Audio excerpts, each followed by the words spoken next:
Today we are continuing our message series through the summer called the Tender Commandments, where we are looking at the 10 commandments that God gives us. Now you could actually split the 10 commandments into two pretty distinct groups. Commandments 1 through 3 talk about our love for God and what that means, and then commandments 4 through 10 talk about how we love one another as people. And what's kind of interesting is that maybe you've been feeling some emotions as you've been listening to these messages. One of those emotions might be guilt or shame, wondering, man, I can't live up to the standards or the commands that God has given. And that's all right, because that points us to our need for a Savior who is Jesus, who fulfills these commandments. Yet maybe there's something else that I hope that you experience through this series, is that not that these commandments are just bad. I mean, this is why we're calling them the tender commandments, because God gives us these because He loves us. He wants us to experience life fully. In fact, that comes from John chapter 10, verse 10. Jesus says these words. He says that I have come that they, being you and me, might have life and have it abundantly. God gives us these because He loves us so much, and He wants us to experience life to the fullest. What's been interesting is that over the last couple weeks, we've been getting very practical with these 10 commandments. I mean, Commandment 4 talks about the family and how we should honor our father and mother. Commandment 5 talks about how we should treat one another, especially how we should treat our enemies. Commandment 6 talks about marital relationships and intimacy. And then Commandment 7, we talk about this, stealing. How do we love one another and not taking from our neighbor? The commandment is, thou shalt not steal. Now, you and I are created to care for our stuff. I mean, life's existence doesn't come in the abundance of possessions, but you and I are deeply connected to our own stuff for the most part. How do I know that? Well, have you ever gotten something stolen from you? And if you have, you know how much it really frustrates you and becomes, I don't know, makes us kind of angry. For me, it happened a couple of years ago. I was out in Oak Brook meeting somebody for lunch, and we had a great meeting. It was a great lunch. I was super excited about it, and came back into my car. And in the back seat of my car was my bag, which typically holds my Bible, my journal, my iPad, and my laptop. And when I got back into the car, didn't think anything of it, drove home about a 20-minute drive, and I grabbed my bag out of the back seat and felt a lot lighter. And when I opened up my bag, I noticed inside there was my Bible and my journal, but my iPad and laptop and both of chargers for them were missing. And honestly, in that moment, I was so angry. I was mad because I was going to have to call my wife and explain to her what happened, and she was going to accuse me of not locking the doors, which is not true. I did lock the doors, all right, but more than that, I was frustrated. I was like, man, why would somebody stoop so low to do this? I mean, all the work that was on my laptop, the work that I was working for on the weekend for Sunday was on there. I was so mad and upset. My whole day was turned upside down. I had to go back out to Oak Brook and go to the police station, and they told me, well, we're going to check the cameras and see if we see anything, but chances are probably not. I mean, we absolutely hate it when somebody takes our stuff. We feel violated. And we, as people, go to great lengths and measures to make sure that people don't take our things. I mean, just look around your house for a second. I'm sure you have locks on your doors, especially the doors that go outside. We have doorbells now that have video cameras on them. There might be a chance that you get a notification on your cell phone that somebody just walked by your house as you're watching this. We have locks on our phones and on our laptops and on our watches. We have logins for websites and in pins for our debit cards and all kinds of security measures, because in this world there seems to be a lot of stealing. There's this funny video of this guy. His name's Mark Rober. He has his own YouTube channel, and he's a former NASA engineer. He's a really smart dude. And Mark had ordered something from Amazon, and it arrived at his house. He got the notification on his phone, and when he went to go check to pick up that thing, it was missing. Well, he also has one of those doorbells that has the video camera on it, and he looked at the footage, and somebody who was walking the neighborhood came up to his front porch and took the thing that he had ordered.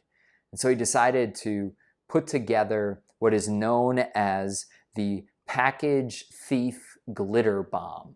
You can YouTube this. It's a YouTube video, and I would recommend that you do that after church is done, all right? But on this package thief glitter bomb that Mark Rober put together, he designed it that when the package was removed from his front porch, it would trigger the cell phones inside so the GPS would be working. And when they opened it up, all of a sudden, there would be a pound of glitter that just sprayed all over the person who took this package. And then he also rigged it so that there would be some fart spray that would just spray every couple of minutes. So not only did you have glitter everywhere, but it smelled terrible.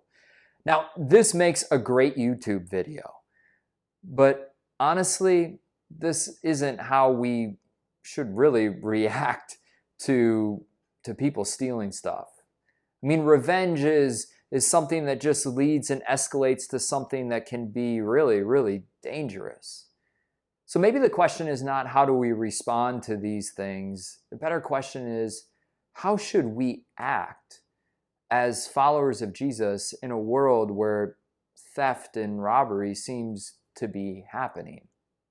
Now, today, I want us to understand this point, that when we don't steal, when we abstain from taking other people's things, it's an incredible witness to our world about who our God is and who we are. And today, I want us to see that there are two principles that really arise when we abstain from stealing. Two really important principles that teach us more about who our God is, and they come from Ephesians chapter 4, verse 28. Yes, we're just going to be in one verse of the Bible, but it is loaded in what it means for us to not steal. The first principle is this, is that wrong taking challenges integrity. These words from Paul to the Ephesians, he says this, "Let the thief no longer steal." If you've read the book of Ephesians, you've probably seen that chapters 1 through 3 talk about our relationship with God and how we're saved by grace through faith. But then Paul gets into chapter 4, where he's talking here, and he's saying that the person who used to steal should steal no longer.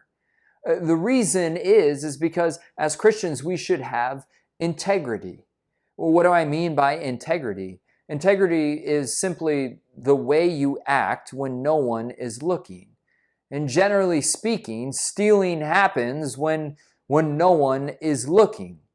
See, we shouldn't take other people's stuff because it's not ours. And did you hear the story I told you about the laptop and how that got taken from me and how upset that brought me?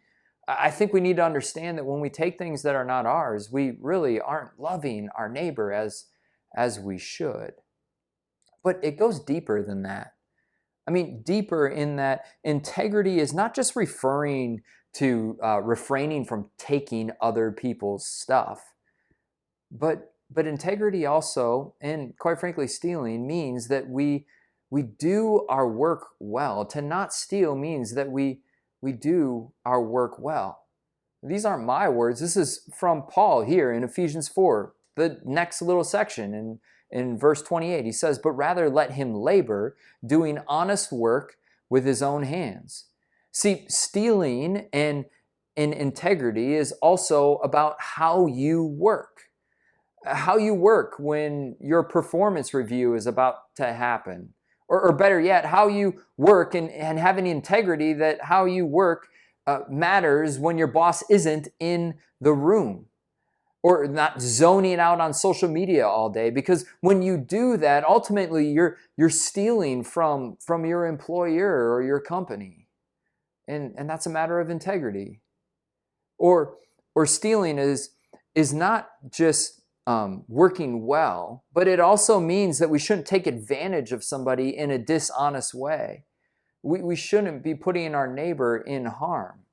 And stealing isn't not just refraining, but it's really us understanding that we have to do our jobs well, the jobs, the vocations that God has given us, that we do that to the best of our ability. So having integrity means that we don't take from our neighbor, but we also work well, because when we don't steal, it's an incredible witness to our world about who our God is. The second important principle that arises when we don't steal is this: that wrong keeping challenges generosity. Again, Ephesians 4:28. He says this, Paul says, so that he may have something to share with anyone in need. This is maybe a really hard truth to come to, but we have to recognize that the things that we have are ultimately a gift that has been given to us. The fundamental truth that we believe as Christians is that all that we have is really something that God has given to us. I had somebody share this with me one time, and it just stuck. They said that we are more of a trustee or a steward of the things that we have instead of an owner of the stuff that we have. Well, what do we mean by that? A trustee is somebody who has been given power to administer the stuff that they have been given. See, the things that we have aren't just for our benefit. We're called to bless others with our stuff. I saw this firsthand with our first house that we bought. Gretchen and I, we were living in Knoxville, Tennessee, and we didn't have any kids yet, and we were blessed to be able to afford to buy a home. And this is a picture of it right here. I love this home. I mean, it had all of the bones, the skeleton was all there. There was just a bunch of like little exterior work and stuff that could be done, and we got to make it our own. And if you look on this picture around the back there was this screened-in patio. And I'll show you another picture here. I wish we had a before photo of what this patio looked like, because all the screens were broken and it was dirty and all sorts of stuff. And one weekend for 2 days, Gretchen and I, we worked hard just pulling off those screens and redesigning it. And this spot became my favorite place in the whole house. I mean, it was something that I enjoyed to go out and read and things like that. But I also began to like feel this pride of that this is mine and I've made it better, which is something that we should do with the stuff that God has gifted us. We should be proud and use it to the best of its ability. Yet also I began to find that I enjoyed it more when I started sharing it with other people. I shared this patio with others. And this truth of being a trustee instead of an owner became real to me when the day came when we sold this house.